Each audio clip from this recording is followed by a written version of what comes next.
Hi, everybody. It's Kevin. It's Rich. And I want to introduce my older brother, Bill. He's our guest for today. Welcome to Kevin and Rich's podcast, episode 3. And Bill, do you want to say hello? I'm honored to be here. If I understand correctly, I'm your first guest. Yep, you are. Welcome to our podcast. Thank you. It's very cool. Thank you for Yep, having Bill's me. Bill's my oldest brother. I'm the last of 9. Bill's the oldest of 9. We spent a lot of time together in California. Now I'm back in Ohio, but Bill's in California with nice weather out there today, he said. And I'm just going to ask Bill if you could tell us a little bit about your life, where you grew up, how you went from high school to college, and then also, we also know that you're writing a memoir, so we'd like to know a little bit about that. Great. Well, those were the days of these big post-World War II baby boomer families. I think people put off having kids during the 30s because they couldn't afford it. In the war, so many men were in the military. So we come back and boom, and people got jobs, they can afford it, they're together. And we were Catholic, so you weren't supposed to use birth control. And pretty soon, well, not pretty soon, over the course of 17 years, we came to have 9 kids. Rich's family was 11.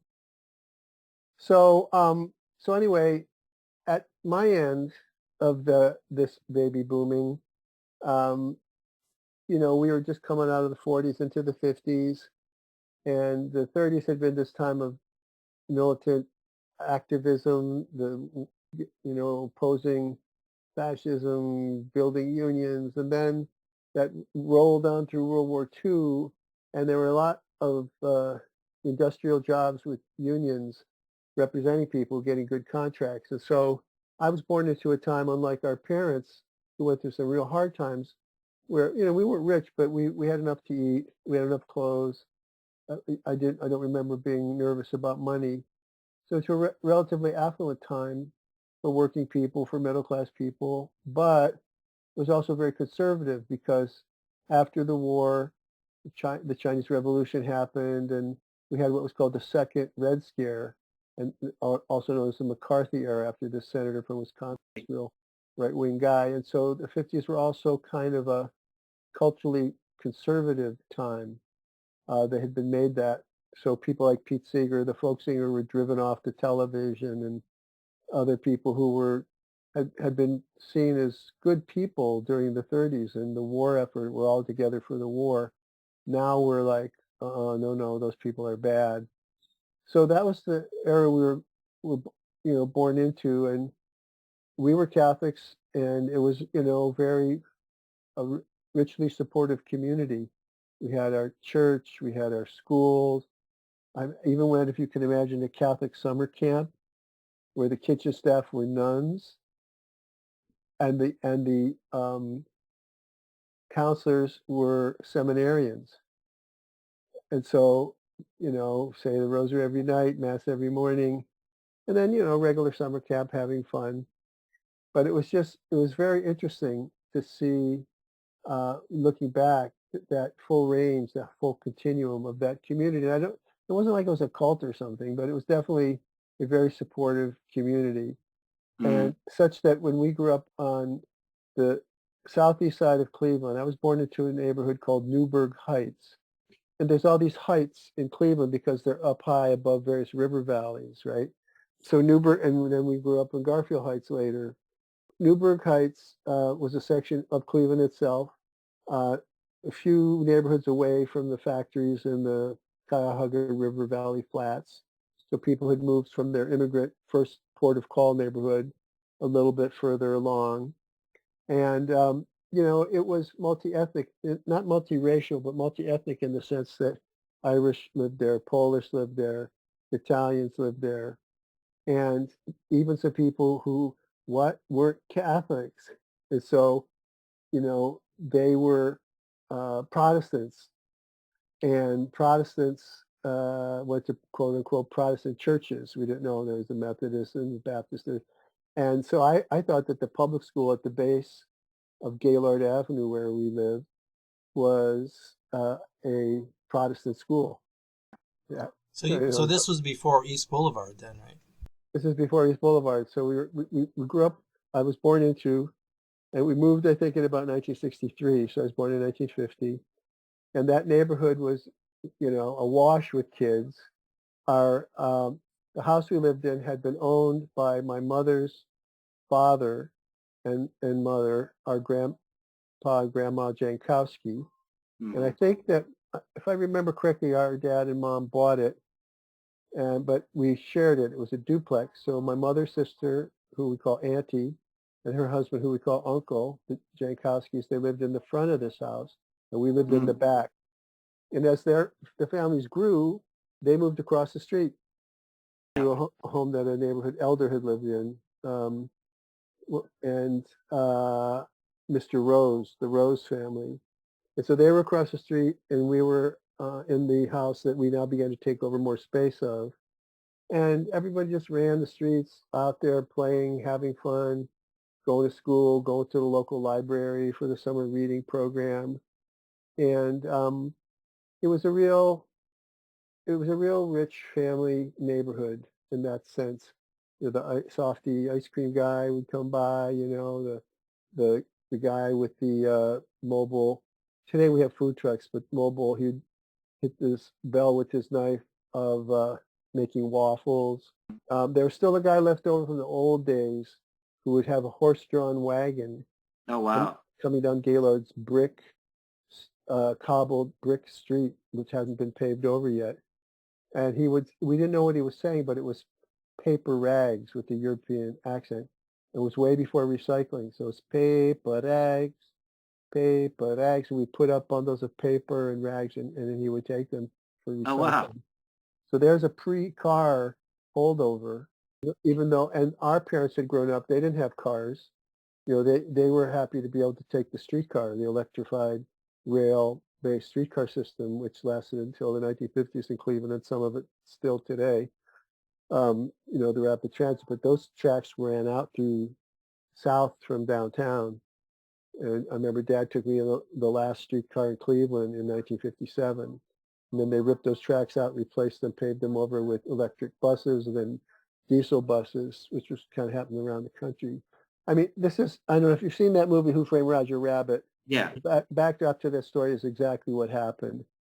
Big companies bought up, the oil companies, the tire companies, and the car companies bought up those municipal railway systems and shut them down. In LA, you can actually see a place where they threw the streetcars into the ocean. They replaced them with freeways. So for our parents, though, it was like, so we can look back and say maybe it would have been better to better balance the development of the automobile and maintain more of the transit system, like they did in New York City, like they did in San Francisco, like they did to some extent in Cleveland. But, it was all about the car. And I remember they were so happy. Our dad was so happy just to be able to pile the family into a car, drive out to Maple Heights to this new place called McDonald's. Or Mom would drive us out, to this new place called McDonald's, and just to be able to get in the car and drive for a while. This was like getting in a spaceship and going to Mars or something for them. It was really amazing. Wow. So I grew up in this sea of children, sea of brothers and sisters and cousins, the Jankowskis. We were all like one big family, and that's, to this day, we didn't. Auntie's still alive. We didn't call them Aunt Dolores, Uncle Lenny, like everybody else. It was just Uncle with a capital U, Auntie with a capital A. Yeah. They were kind of like our secondary parents, and I think our parents were to the Jankowskis as well. So, and people were moving up from blue-collar jobs into white-collar jobs or to professional jobs. Like our father was a blue-collar worker, but, having been in the Navy in the war and survived, he was able to go to school on the GI Bill. Anyway, so they started the family. He's working. I remember him working as a gas station attendant on Harvard, which we could walk past on the way to school, down a Holy Name. He worked in the cemetery. A lot of our people worked in that cemetery, as well as a lot of our people buried there, Calvary Cemetery. I worked there one summer. And then he worked at a factory called Air Maze, way out Miles Avenue, which was a kind of electronics factory. And they went on strike, and he was a leader in the strike. I found out years later. but that was a union that had a left leadership, and so you had to be kind of hush hush about it because it was the height of the McCarthy era. You didn't want. He in later years said that the fact that he was in that union, he think limited his legal career. He actually thought that. Yeah. So anyway, as far as we knew, immediately we had food on the table, we had clothes on our backs, we had decent schools, we had a neighborhood that you could feel safe to play in, and just millions and millions of kids everywhere. Yeah. And that was the 50s, pretty much. Yeah, so that's 1950 to 1963. And that brings back memories. I remember seeing a milk truck and the milkman come deliver milk to our house. Yep. We had the milkman who would bring the milk in glass bottles and come Yeah. and collect it. We had two papers, the Cleveland Plain Dealer in the morning, the Cleveland Press in the afternoon, before TV news wiped out the press. I remember that's my first paid job as outside of getting some, modest family allowance. I remember I was a substitute paper boy. I had a press route for a little while, and then I remember helping Kevin with his plain dealer route. Yeah, they took off. They actually had a route, those guys and gals. And my sister Maureen was involved, maybe Kathy. So those are the early days and we had our family. So our father moved from being a blue collar worker to being a lawyer by, I think, GI Bill support and his hard work. Mom devoted her time, having worked in a bank briefly. She devoted herself full time to the family and did, I think, a really brilliant job managing it, such a big crew. Um, Uncle stayed in the factory. Uncle was a skilled bricklayer. Our Uncle Joe, did some schooling but decided not to become a lawyer. He stayed working in, I think, I think it was Cleveland Muni, the Cleveland Municipal Electric Plant, one of the two. And so you knew people, and then we had these cousins, the Crays, who I think were through the Coleman side. Our family were the Shieldses and the Colemans on the Irish side, my dad's side, and the Jankowskis and the Kowalskis on my mom's side. And so that we had I think one of the Coleman women married this guy, Gene Cray, and he became a corporate manager. They moved around. So we had people in kind of various positions, if you will, in the social continuum that we knew. And then in 63, they decided they needed a bigger place and found this beautiful house up on a hill set back from the street in what was part of the Cleveland School District, but oddly, otherwise part of Garfield Heights, a kind of outlier section of the suburb known as Garfield Heights. And we had a stream, albeit badly polluted, next to us, and a gully in a little mini valley with the I spent woods. a lot of time in there. Yeah, and behind us, this cemetery, which might seem morbid to some, but that was our playground too. Running and playing in that giant playground, playing hide and seek with the security guard, and after they closed, in the evening. So, and then we had good friends up there, and that was St. Timothy Parish. And sometimes we go to mass up there, but we stayed at Holy Name School and went through elementary and junior high, and then we went down there to church a lot. So it became kind of a regional parish. Holy Name High School was we'd been a parish school. Now it was a diocesan school. So all of a sudden, Oh. that's a step up. So you go to Holy Name, and now you got people coming from all over, Okay. including the West Side, which seemed like impossibly far away. And so I went through high school there, and we were moving along in life, and there were Democratic presidents, Republican presidents, but the civil rights movement was happening. Black people in motion in the South, and then in other parts of the country were I think the first to really break that McCarthy conservatism of the 50s, saying, no, everything's not okay. We need some changes.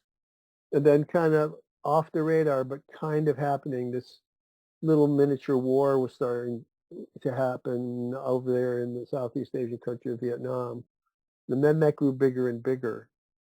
And then, we were good New Deal Democrats. That's kind of what our family's politics were. And our father was, had run for elective office. He was active politically. We then some really stunning things happened that were beyond understanding my young mind. You know, after the Republican Eisenhower years, hooray, a Catholic, the first Catholic ever elected to the presidency. In this Wow. glamorous guy with his glamorous wife. A New Day. There was a Broadway musical called Camelot. Musical, you know, so they called the JFK administration Camelot. Mhm. You know, and then he's murdered in 1963. I remember I was in seventh grade hearing about that. It was just like incomprehensible to, now, having taught U.S. history, I know other presidents were assassinated or attempts were made, but this was our guy. This is our Irish Catholic guy gone. And so, and then you didn't really know much about him except that was negative in 1965. Malcolm X is assassinated. And then I remember we're up on East Boulevard in that house, and big old house, beautiful Yeah. place. In that neighborhood too, we were riding our bikes, routing around. But now I'm moving through high school, becoming more aware of the world. And I remember one day in April of 1968, coming down to breakfast and mom saying they killed Martin Luther King. And, it's always they, they Yeah. did this. And then just a couple months later in June, they killed Bobby Kennedy, who was on his way. Probably he would have got elected president. So this is creating tumult in the world. And people who are saying, well, I'll work within the system to change it, are saying maybe the system is too rotten. I have to step outside of that dynamic. So that's kind of going on in the background, but I'm still a good Catholic boy, reading, what had been an altar boy, a choir boy, reading. I got a job as a caddy, carrying golf clubs at the Chagrin Valley Country Club.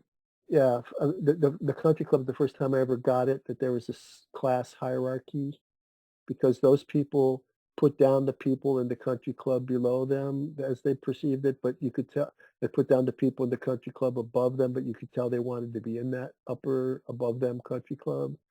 So kind of get that feeling. Yeah, and so then I was a pretty klutzy kid. I was not a good hand-eye coordination athlete. I'd go down at East Boulevard to the local baseball field, be last pick, and do my best. But I found mom and dad took us to get swimming lessons, and I found swimming. I started swimming at the recreation center across from Holy Name Church in junior and senior high school, and I became a swimmer. Oh, And wow. I never knew that. See, a lot of our families swam. yeah. So, it's interesting. I'm not saying that I set the tone for everything, but the stuff I started, maybe Maureen, some of the younger ones followed, like Sure. I got my senior life saving certificate. I never actually worked as a paid lifeguard, but many of you did. I did some theater, Pat did some theater, you did some theater, and you could see certain ripple effects. Hmm. But I became a swimmer on a local public recreation center, the Broadway Recreation Center. And I did, it wasn't that good, but I was good enough to win a few points for the team. And that felt good. That's how I got to be close with our friends, the Healy's, Jim and Tim Healy, and got close with Fred Schukert, the Schukert family, through being altar boys and summer camp. And then in seventh grade, maybe eighth grade, it was after mass. We had served, we were altar boys. We were downstairs taking off our surplice and our cassock. And Floyd Fantelli, who was a friend of mine, was playing CYO football. And the coaches were saying, if you recruit more boys to come play on this football team, you won't have to run so many laps after practice. So he recruited me, and I went, and kind of the rest is history. I played 1 year. Then I faced the humiliation my freshman year at Holy Name of getting cut from the team 4 days in. Very embarrassing. But my CYO coach was now at the high school. He said, I'll get you into the training program, and he did. And then I just, I got big enough. I worked out very hard, a lot, and I was a starter as a JV as a sophomore. I lettered as a junior, was all league as a senior. And then I got recruited to go to this fancy Ivy League college back in Connecticut called Yale. My grades were, so I'd always been a pretty good student, worked hard, loved learning, loved reading. That's why I think I made a pretty good teacher, because I love all that stuff. And so my grades were good enough, coupled with my football skills, to get me into this school that, I thought I would go to college because dad had. but I thought I'd go where he went, John Carroll Jesuit University in Cleveland. Mhm. And the summer before my senior year, the summer when I wanted to be with my football buddies working out with them, our then vice principal, Eugene Krakoyak, said, hey, there's a summer program you might want to consider. And I had gone to a summer program between I think, maybe 8th and 9th grade at what became Cleveland State, um, Mhm. Fenn College, or maybe freshman, sophomore year. Anyway, you might want to do this. Uh, dad, mom looked at it and said, yes, this is a great opportunity for you. And I fought really hard because I didn't want to be my last summer with my buddies. And dad made me go. I remember sitting on a bench at Euclid Beach when we were there for our annual picnic day at Euclid Beach with our great uncle George, who worked for the Cleveland Twist Drill Company, which had a company picnic every year when Euclid Beach was still there as an amusement park. And there we'd go and we'd eat, and we'd games, and then we'd go ride rides all day. He said, "You're going," Mhm. and I went, and he was right. In that instance, it turned out to open a lot of doors for me, including the fact that my teacher was one of the great athletes to come out of Yale, hockey and football player, and he gave me a letter of introduction that opened the doors. And then they actually flew me up there and hosted me for the weekend. So I said, yeah, Wow. I'll go there. And so I got a full ride, almost full. Yeah. And we were off and running. All of a sudden I'm back in the East Coast. And that's in a moment when the world is changing in some really profound ways. Right. So I went to Yale in a very unusual time, very unusual.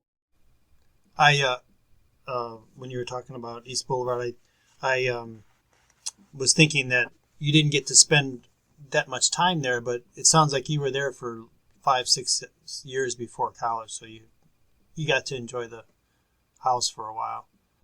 Yeah, 5 years. It was, I had the room I was in the third floor.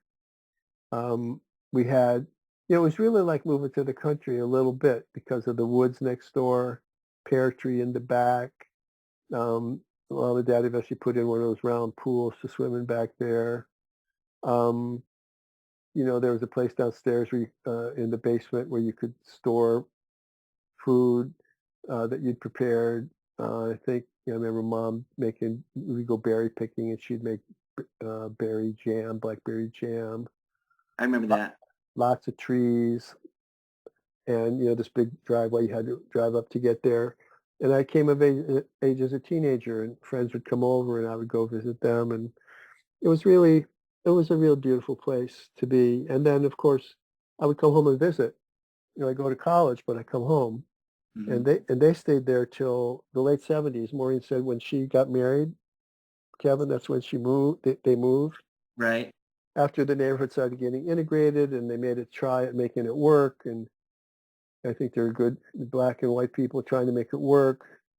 But then our brother Pat has written a screenplay about this called White Flight, where realtors would come in and scare people, saying the white people, the black people are coming, the black people are coming, and there'd be a panic, and the white people would sell their houses at a loss, and the realtors would make cheap renovations, jack the price up, and sell it to the incoming black people. So everybody was Wow. mad about it. And I know my younger brothers and sisters. My younger brothers, in particular, they would get jumped. But on the other hand, they had friends. They had black friends. Yeah. But our brother Matt tells me that he'll be introduced by a black person in Cleveland to another black person who will say, "Hey, he's okay. He's from the hood." I remember it was shortly after I met you, Kevin, because I was there maybe once or twice. I remember sled riding over it in East Boulevard. Mhm. Right. Yeah. We used to cut passages down the gully, and that would be our sled riding, and we would just get on our feet and kind of ski down without skis because we couldn't afford skis, but we would just go on our feet and ski down the hill. And there was at the bottom, there was this little hump. And so you would hit the hump, and that's what everybody was afraid of, was going too high after the hump and getting hurt. And you had to stop before you landed in the creek. We call it the creek. Yeah, I don't know. Are we avoiding swear words in the podcast? Because there's a word that we No, we called that creek. So they had the sewage system was broken, so that creek we called Shit Creek, Uh, and there was literally, it was literally untreated raw sewage, right. and there Yeah, was it a was orange. and there was a rope swing over it, but if you lost your hold, you'd fall down to that water. And in retrospect, you could have got polio or what. I mean, we had the polio shots, but it was like, oh, yuck. So eventually there was a years long project where they repaired that and got the raw sewage out. It was still polluted, kind of industrial pollution.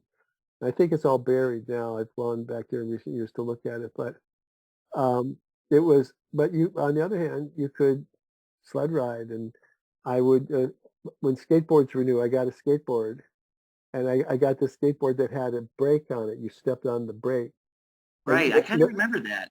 I didn't understand the physics of it, so I'm riding down. You could go down the sidewalk, Kevin, from the house down towards the street into the little road that went into where they built the sewage treatment pumping Mhm. station. And I I hit the brake, and the skateboard stopped, but I didn't stop. So, yeah, boom. Quick story. My grandmother told me my mom was at work or something, and she told me not to go down to the creek because you might get jumped. So I went, of course, I went to the creek and I got jumped. And then so I was full of all this sewage and creek stuff. And I ran back up and she said, here, clean yourself up before your mom gets home. I said, no, I want to show my mom what happened to me. And mom came home. She was real mad at me for going down to the creek. So grandma was right, don't go down to the creek. But that was few and far between. But That was the Yeah. the original Schitt's Creek. yeah. Yeah. So Bill, so we got past all that. Then you joined, you got really political and then you moved to San Francisco. Is that right? Well, I mean, so I'm up in New Haven at Hmm. this elite school, but changes that were happening there were happening at Case Western in Cleveland and rippling down and being happening in the other schools too. When I got to Yale, we were met by a counter orientation, Students for a Democratic Society, the biggest activist student organization at the time, SDS. And right at the beginning, they said, "Why are you here? Why are you at this privileged elitist organization? We should be fighting against privilege, against the elitism." So right from the get-go, most of the times you go to a place like Yale, it's like, "I'm moving up, yay!" And we're like, "No, you shouldn't be moving up. You probably shouldn't even be here." Oh, And wow. and I get to Yale, and there are by that point, this black movement had become the Black Power movement, especially in the North. And the Black Panther Party, which started in Oakland, California, as kind of like Black Lives Matter against police violence, had spread over the country. And there was a chapter in New Haven, and so I'm there having fun, getting to know my roommates who even much broader than Holy Name High School. We're now coming from all over, including all over the world. Um, and we were overcrowded, so I had a bedroom in the living room of our little suite, two bedrooms in a room. And, a guy across the hall was a hippie. He had long hair, he had feather in his hair, and he was going out doing counseling against the draft. And I would kneel down next to the bed and say my prayers before going to sleep, and everybody would kind of would get uptight and like leave the bedroom. Um, and then I'd look out the window, and I'm getting used to taking these classes and being much more self-directed, and the whole world is opening up. And how am I going to fit in this world? And you look out this window, and there would be semi-military platoons of Black Panthers marching in formation down the street from. So times that Bob Dylan song, the times they were changing, where it was actually literally true. Yeah. So we went through that experience as probably one of the most radical periods of going through a place like Yale in the whole history of the place. And I'd say a good number of us became activists coming out of that experience. Would you say that? I mean, it was basically the baby boomers growing up and questioning authority, basically, and demanding change in society. Yeah, I mean, we had a relatively comfortable upbringing. Many of us, certainly a lot of people I met at Yale had, um, but a lot of people had been left out of that equation. And what about them? I remember people that I knew at Yale who were going down to Appalachia to work with the poor white folks down there. You know, I was a big brother. I volunteered to be a big brother through the social service group at Yale called Dwight Hall, and I went into the black neighborhood and had a young black boy who was I was his big brother, you know. But then I found out his father was in the Black Panther Party in years later. So the other thing I think that's important to know. So not only is the society is authority being challenged in general, particularly the Jim Crow segregation authority of the South, and y'all are going to be poor. Like, see, black people were invited out of the South to these northern and midwestern and western cities during World War II because they were needed in the factories.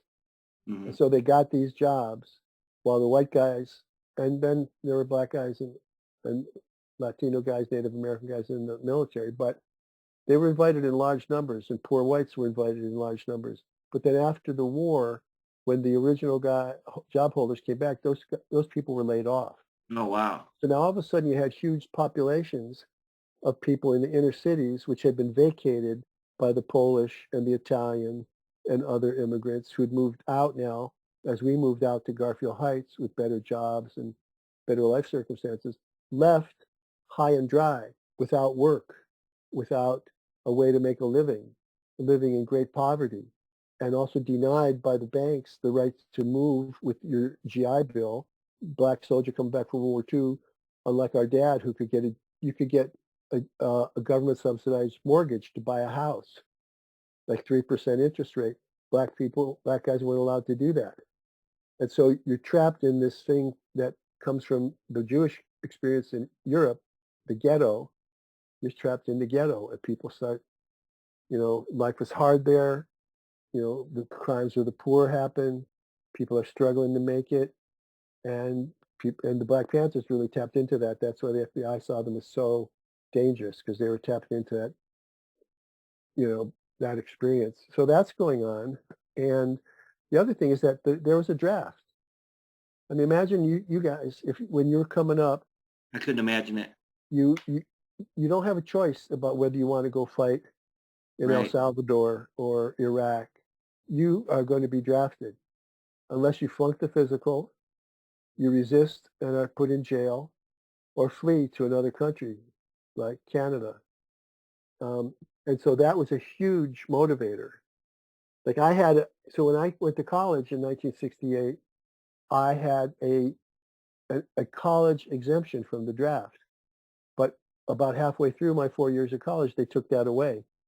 Oh, Which on the one hand is fairer. Why do the college kids not have to get drafted? But on the other hand, for us, it was like, whoa, now we're going to get drafted too. And so as people were critiquing the war and saying, no, this is not World War II, the war against fascism. Yeah, it's a war against communism. That's what we're being told. But people are coming back over there and saying it's kind of like the American Revolution. This is like Vietnam. It's their turf. It's their territory. They kicked the Japanese fascists out. They want to create their own country. Ho Chi Minh, he quoted the Declaration of Independence. We're not being told everything about this war. And guys are coming back injured and hurt. Their families were losing their beloved sons over there, fathers. And so a critique of the war began to really take hold and spread. And so now you're faced with I'm going to be forced to go fight this war that I'm increasingly coming to think is a bad war.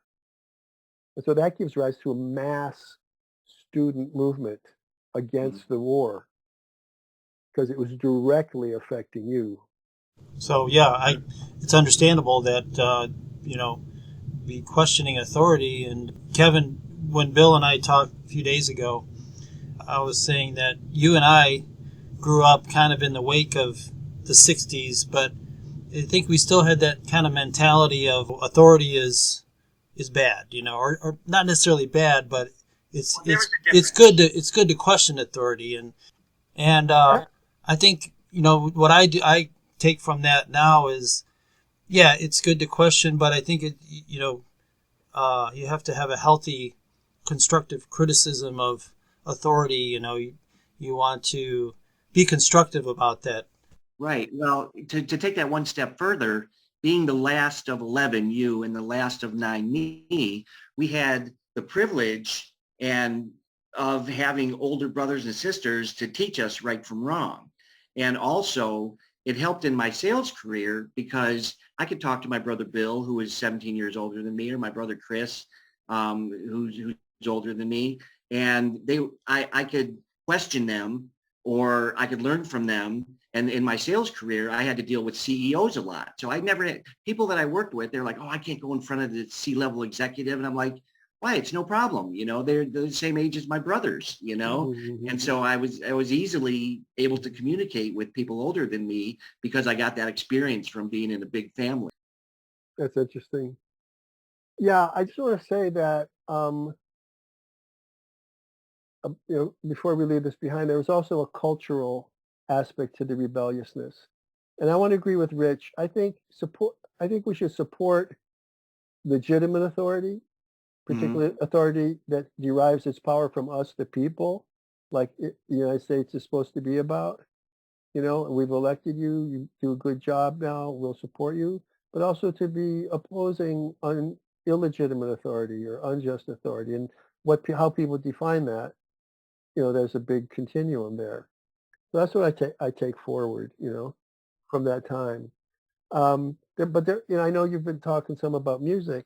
So the music that had been banned from the airways in the McCarthy era, here, Pete Seeger said, if I did nothing but live long enough to communicate the earlier folk music, and that meant the folk up in the hills in Appalachia, and that meant the folk down in the Mississippi River Delta, if I, that would have been enough, although he lived for many decades after that and wrote new songs and so forth. If I communicated that tradition to the young rising group of folk musicians, Peter, Paul, and Mary, Bob Dylan, and so forth, that would have been enough. And he did. So we start to hear, and I was telling Rich this the other day, Kevin, I'm not putting down all the great variety of music that we can hear today in so many Hmm. different niches. But one of the things that was positive is that music was on AM radio, first of all, not FM. And we got a little bit of everything.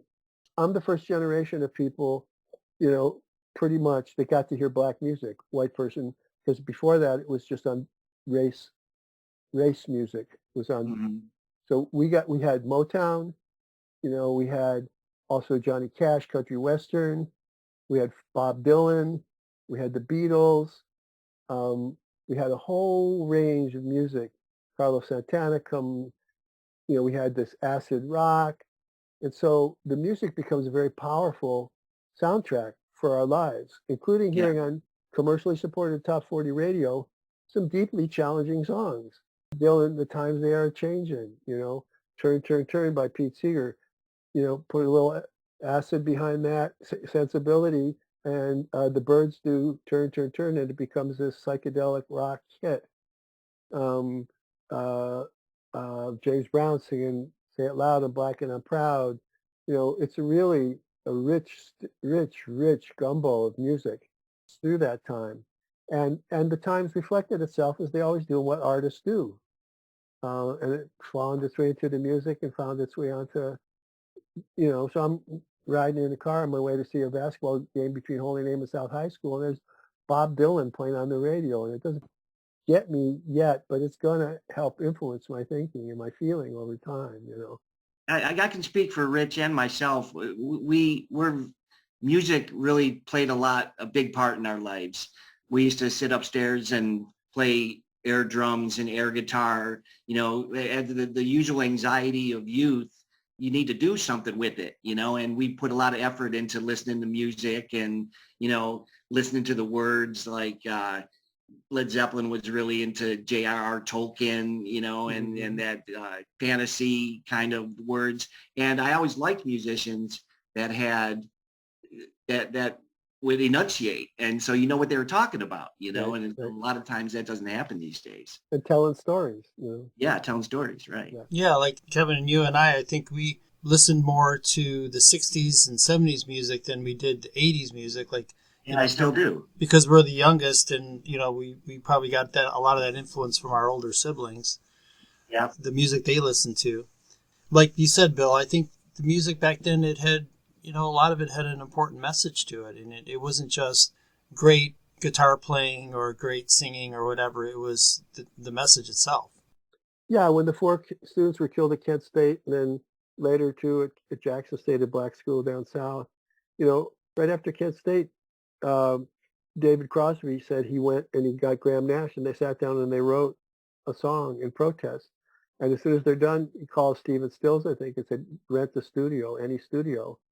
And you get Crosby, Stills, Nash and Young singing "For Dead in Ohio." One of the questions, I didn't mean to cut you off. No, One of the questions we ask on this podcast is, who's your favorite four musicians? Mine are Zeppelin, Beatles, Stones, and the Bee Gees. what are riches for? Yeah, what were your four? My four, I think I said the Beatles, the Stones, Led Zeppelin, and Jimi Hendrix. Okay, all right. So what are your four musicians, Bill? Well, that's a hard one. That's a hard one. I love the Beatles. The Beatles meant a lot to me. Right? I think the Byrds. I like the Byrds. That kind of magical guitar riffing. Yeah. I'll have to say the folk music continuum: Pete Seeger, Woody Guthrie, on into Joni Mitchell and them. And then she may be not as well known, but there's a woman who she performed more in concert settings named Nina Simone, black musician. Yeah, I know the name. And she did some incredibly powerful work that blow your mind, Um, the Temptations, Carlos Santana, we could go on, but really powerful, some really good people. Yeah, when you I have tickets for the Rock and Roll Hall of Fame, Bill. Anytime you want to come back and go. Yes, I'd like to go every time I come to Cleveland. I know Rich said I could be on more than once, which is a great honor and it's very flattering. I don't want to take too much time today. All right, I have this little excerpt from the stuff I wrote for this time, and this will then take us up to the point when I moved to San Francisco. Okay. All right, I'm writing a memoir called Working for a Living, where I'm looking at my life and times through my work experiences.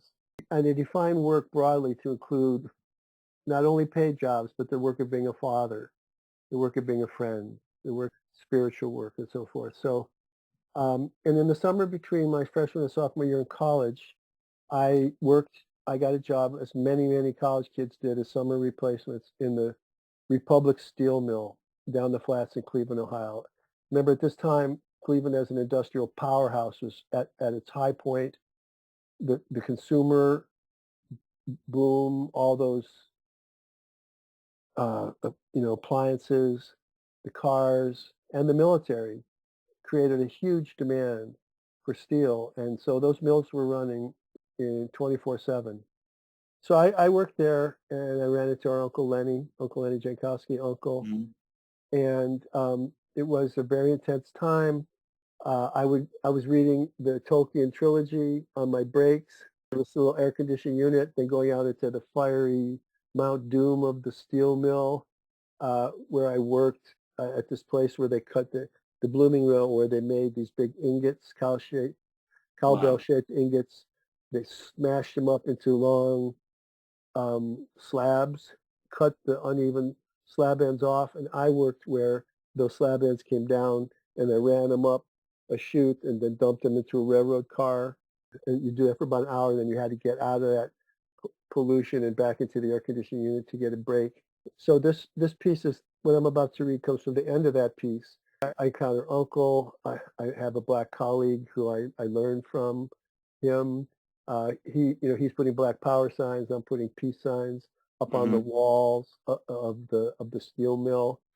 And it's a very intense, and because of the union, pretty good paying job. So this is my last day, and crazy week.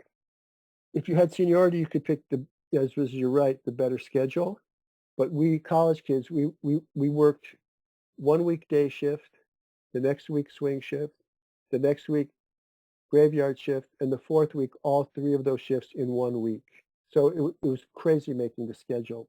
So crazy week was the week we worked all three of those shifts in 1 week. All right, so I'm saying goodbye here to the guy that was our supervisor, our foreman, who was a really good guy, and because we worked very hard for him. My last goodbye was to Eddie. The man who'd shown me you could treat people with respect and still get the job done. In fact, get it done better. Thanks for the time today, I said. I covered all my bases. You're welcome. That's how we get the job done around here, Eddie said. My father was part of the organizing drives of the Depression years, and he told me all kinds of horror stories about how people were treated, bullied, hurt, even killed because of unsafe conditions. I decided to put the workers first. Take care of them, and good steel will result. I'm Hmm. going to remember that, Eddie. I enjoyed the work when you were on. So thank you. Stay safe and be well. We shook hands a good long shake. Remember us, he said as we parted company for the last time. We'll remember you. Now it was time to leave. I actually finished my last crazy week on a Friday day shift. So when I hit the locker room, it was crowded with people on their way home. As I cleaned out my locker, I looked across the room and saw Uncle. Hi, Uncle, I said. This is my last day. You heading to New Haven to start practice? He asked. I've got a few days before I go. I'm going to run the park, hang out at the Softy Freeze, take the little kids out fishing. You never catch anything, he joked. I've seen you in action like that. That time I almost fell in, I laughed, on the pier at Edgewater, where I fished when I was a kid, where they paid you a nickel to swim across the river, I remembered. And somehow we survived, he said, because it was as dirty then as it is now. He and I both changed out of our work clothes and boots. He put some of his into a bag and the rest into his locker. All of mine went into my bag. Then we both walked to the round industrial sink in the middle of the locker room, stepped on the pedal control that ran around it, and washed our hands in the water that gushed out, using the granular soap powder that fell out of the dispenser above the sink when we pushed on its lever. I saw a big oil slick on the river this morning when I was walking through the parking lot, I said, more than usual. Yeah, they got to get the fireboats out there, he said. Break that thing up with the water cannons. We don't want another fire like the one they had in 1952. We finished putting on our street clothes and closed our lockers, mine for the last time. Just before we turned to leave, I finally got up the courage to say something I'd wanted to all summer. Uncle, I hesitated. I just wanted to say that it was good to work with you. I enjoyed running into you around the plant. You know it like the back of your hand. You work at a place as long as I have, you get to know it pretty well. Even the white hats see it. They're talking about bringing me up into management. Really, I asked. What about the union? Because he was a union shop steward. I Hmm. won't make the move. I won't make the move unless the brothers think it'd be good to have someone like me in one of those positions instead of those college kid MBAs who never laid a brick in their lives. Good luck figuring it out, I said. I can't think of someone who deserves it more, especially compared to the college kids. I'm not putting down college in general, he said. I'd hoped to be a doctor at one point, you know. No, I didn't. I always thought of you as a master craftsman. I'm happy how my life worked out, but I want you and Doreen and Karen, all you kids, to get your educations and then see where you can go from there. We'll make you proud. That's what I want to hear, he replied as he started toward the door. And have a good season. I think they'll probably want you for pulling guard. I saw how well you were running that day at the park. Sorry I didn't stop when you called me over. I felt like I had to finish the run. I missed hanging with my cousin Doreen and so doing, what turned out to be my last chance to do so before that drunk driver killed her while away at her school in Cincinnati. That's okay, Uncle said. That's the kind of attitude that wins ball games. Like you won the Pig Iron in 1946, right? I'm proud of that to this day, and Auntie's going to be proud of me if I remember to buy the kibasi on the way home. The Pig Iron was the trophy that went to whichever team won the football game between South High School and Holy Name, both schools near the flats and the steel mills. Auntie's going to be proud of me. She's the boss, I said. She certainly is. I stopped him, took his hand to shake it, and then hugged him. I'm grateful, okay? You're welcome, he said, a bit startled but accepting the hug. When we pulled apart, he said, let's get out of here. As we punched out, we heard loud noises come from the parking lot across the street from the entry gate. What's going on? Uncle asked the gate security guard as we walked up to his booth. I don't know, he said, but I see a lot of fire engines pulling up. Uncle, you don't think the slick caught fire? I'm afraid so, he said as we crossed the street to the parking lot and joined a large group of our fellow workers standing near several police lines. And look, it caught that railroad bridge too. This is going to be front page news. The city's been on the company and Standard Oil to stop dumping in the river. There are going to be big fines coming off of this. Look out, he shouted as the flames leapt up and the cops and firemen fell back temporarily. We jumped back too. We were okay, but the cars nearest the river were singed. You know, Uncle, I said, this is a fitting end to Crazy Week. It's been a good summer, but it feels like some kind of shit is going to hit the fan soon. Let's hope not before they put the fire out, he replied. Come on, let's get out of here before the wind shifts.